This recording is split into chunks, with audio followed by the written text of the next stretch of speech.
Venice had no gold mines, no vast fields, and no great inland empire. It was a city built on mud, timber piles, and salt water. Yet for centuries, its merchants financed fleets, moved goods across continents, and turned a fragile lagoon into one of the richest commercial powers in Europe. The usual story is that Venice became rich because it sat in the right place, between East and West, between Europe and the Mediterranean. Geography mattered. But geography does not explain how a city exposed to war, piracy, shipwreck, and political chaos could repeatedly gather enough capital to send expensive fleets beyond the horizon. The deeper answer was a financial system, not one invention, a stack of them. Public debt, tradable claims, deposit banking, bills of exchange, marine insurance, double-entry bookkeeping, state-supervised markets, institutions that allowed merchants to separate risk, mobilize savings, and finance ventures too large for any ordinary household. Venice did not invent every piece from nothing. Many of these tools emerged across the wider Mediterranean, developed by merchants, governments, and banking centers from the Islamic world to the Italian city-states. But Venice combined commercial practice with political institutions on a scale that helped turn finance into infrastructure. That distinction matters. An empire can seize wealth once. A financial system can mobilize wealth again and again. Venice began as a collection of communities scattered across islands in a lagoon at the northern edge of the Adriatic. Its location offered protection from armies, but little natural abundance. The city depended on exchange. Salt, timber, grain, spices, textiles, metals, and luxury goods moved through its markets. Trade was not a side business. Trade was survival. And long-distance trade had a brutal problem. It required large sums of money months before anyone knew whether the voyage would succeed. A merchant needed a ship or space aboard one. He needed cargo, sailors, provisions, port fees, warehouses, agents abroad. He might wait a year or longer before capital returned home. Then the ship could sink. Pirates could take it. A war could close a port. A ruler could confiscate the cargo. A market could collapse before the goods arrived. If every voyage depended on one rich man risking his entire fortune, trade would remain small. Venice needed a way to turn private savings into shared commercial power. One answer came through partnership contracts used throughout medieval Mediterranean commerce. Investors could provide capital, while traveling merchants supplied labor, expertise, or additional funds. Profits were divided according to agreed terms. The economic effect was larger than the contract itself. Capital no longer had to travel with its owner. A person could finance commerce without personally boarding a ship. A merchant could command more capital than he possessed alone. Risk could be divided among several ventures instead of concentrated in one hull. Money became mobile before the money itself moved. But private contracts were only one layer. Venice also faced a problem that every ambitious state eventually meets. War is expensive. Fleets cost money before victory produces anything. Fortifications must be built before an enemy attacks. Soldiers and sailors must be paid, whether trade is booming or collapsing. Taxes alone were not always enough. Venice developed a system of forced loans imposed on wealthy citizens. The government borrowed from its own population and recorded claims on future repayment. Over time, these obligations became part of a structured public debt. Something remarkable followed. Claims on government debt could be transferred. A citizen who had lent money to the state did not necessarily have to wait for the government to repay the original principal. The claim itself could acquire a market value. It could be sold to someone else. A debt had become an asset. That sounds ordinary now. It was not ordinary then. The state had discovered that future tax revenue could support present borrowing. Citizens had discovered that a government obligation could function as property. Markets had discovered that a promise to pay could circulate. This was one of the foundations of the Venetian system. Wealth did not need to exist only as coins locked in a chest. It could exist as a claim, and claims could move. The mechanism gave Venice access to resources that a government relying only on immediate taxation could not command. But it also created a dangerous dependency. The stronger the state became, the more credit it could mobilize. The more credit it mobilized, the more its political survival depended on confidence in the system. The machine was powerful because people believed the machine would continue. Venice then added another advantage: scale. Its government organized commercial fleets known as the Muda system. At different periods, state-regulated convoys sailed on major routes, connecting Venice with ports across the Mediterranean and beyond. Merchants could bid for cargo space. Ships traveled according to organized schedules and under rules shaped by the state. 35 once, 35 twice. This did not eliminate danger. It made danger easier to price. A merchant deciding whether to invest in a voyage could operate inside a framework of known routes, expected departure windows, regulated ships, commercial courts, and established networks of agents. Predictability is a form of wealth, not because it creates gold, but because it lowers the cost of uncertainty. The Venetian state understood that commerce required more than ships. It required information. Contracts had to be enforceable. Weights and measures had to be trusted. Disputes needed resolution. Foreign merchants needed rules.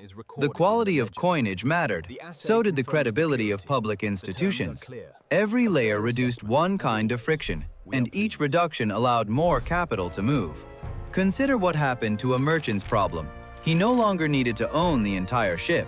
He did not need to finance the entire cargo. He could enter partnerships. He could spread exposure across voyages.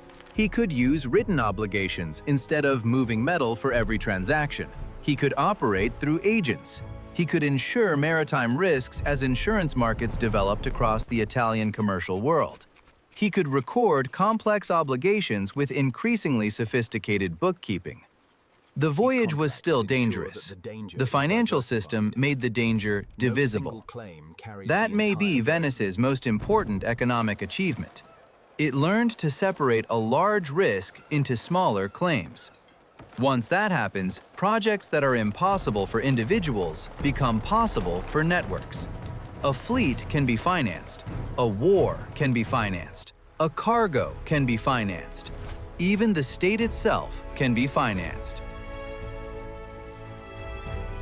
By the late medieval and Renaissance periods, Italian merchants were refining methods of accounting that allowed increasingly complex businesses to track credits, debts, inventories, and partnerships. Venice became one of the great centers in which these commercial techniques were practiced and published. The famous Venetian connection to double-entry bookkeeping is often simplified into a story of invention. The reality is more interesting. The method developed over time among merchants in several Italian centers. In 1494, Luca Pacioli published a systematic description of double-entry bookkeeping in Venice. He did not claim to have invented it. He documented a mature commercial practice. The significance was enormous. A merchant could see not merely how much coin sat in a box, but how a business was structured through assets, liabilities, credits, and obligations. The ledger became a map of economic reality. That map allowed larger organizations to operate across distance and time. But Venice's financial architecture depended on something less visible than accounting: trust. Not personal trust alone, institutional trust.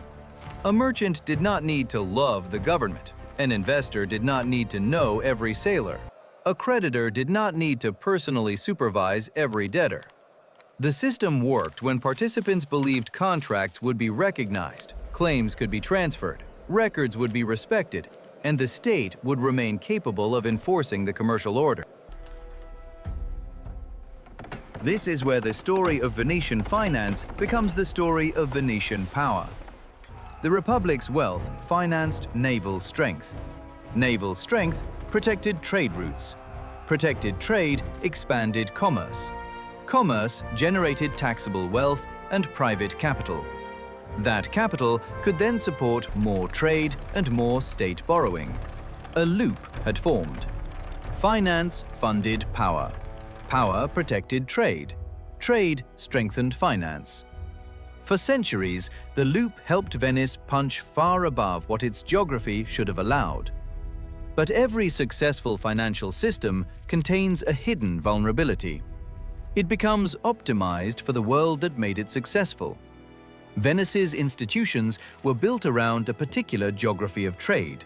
The Mediterranean mattered because the Mediterranean connected the richest commercial routes available to Venetian merchants. Access to Eastern goods gave the city enormous strategic value in European markets. Then the map changed. Portuguese navigators opened a direct sea route around Africa to the Indian Ocean at the end of the 15th century.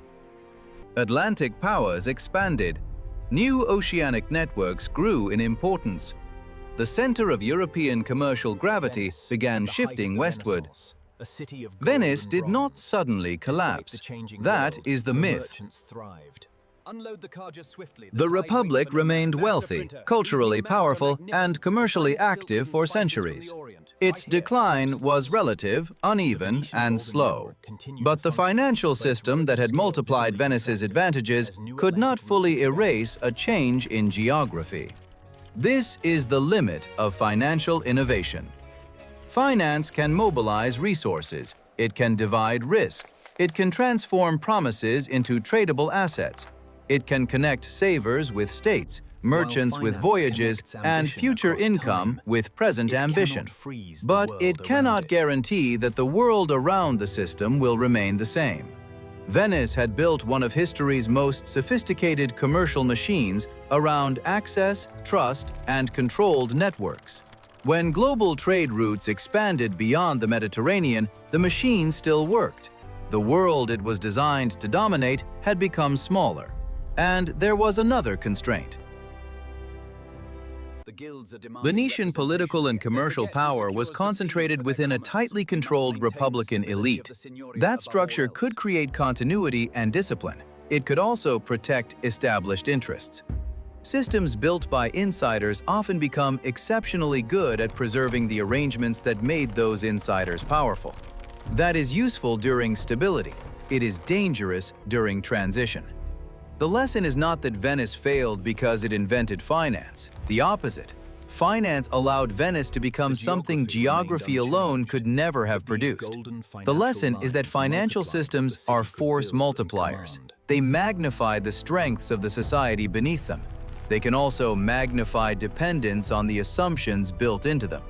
Venice's great innovation was not a single bank, bond, ledger, or contract. It was the architecture connecting them.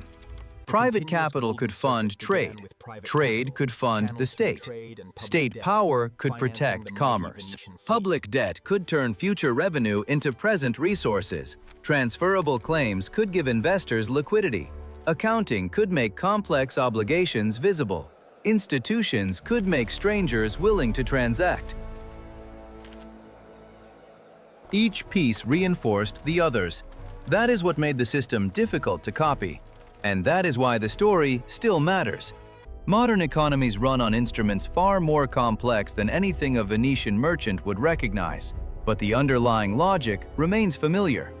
Most wealth is not a pile of physical money, it is a network of claims. A bank deposit is a claim, a bond is a claim, a share is a claim. Credit turns expected future payment into purchasing power today. The machinery is larger now. The principle is ancient. A civilization becomes financially powerful when it can persuade people to exchange resources today for credible promises about tomorrow. Venice mastered that exchange. Its merchants learned to divide risk. Its government learned to borrow against the future. Its institutions learned to make commercial promises more durable than the individuals who made them. And from a city with almost no natural resources, a maritime empire emerged. Not because Venice possessed the world's wealth, because it built a system capable of moving wealth toward opportunity. The ships were the visible empire. The financial network was the structure underneath. And once that structure existed, mud islands in a shallow lagoon could finance fleets, wars, palaces, and centuries of power. That was Venice's real invention. Not money, not banking. A machine for turning trust into capital.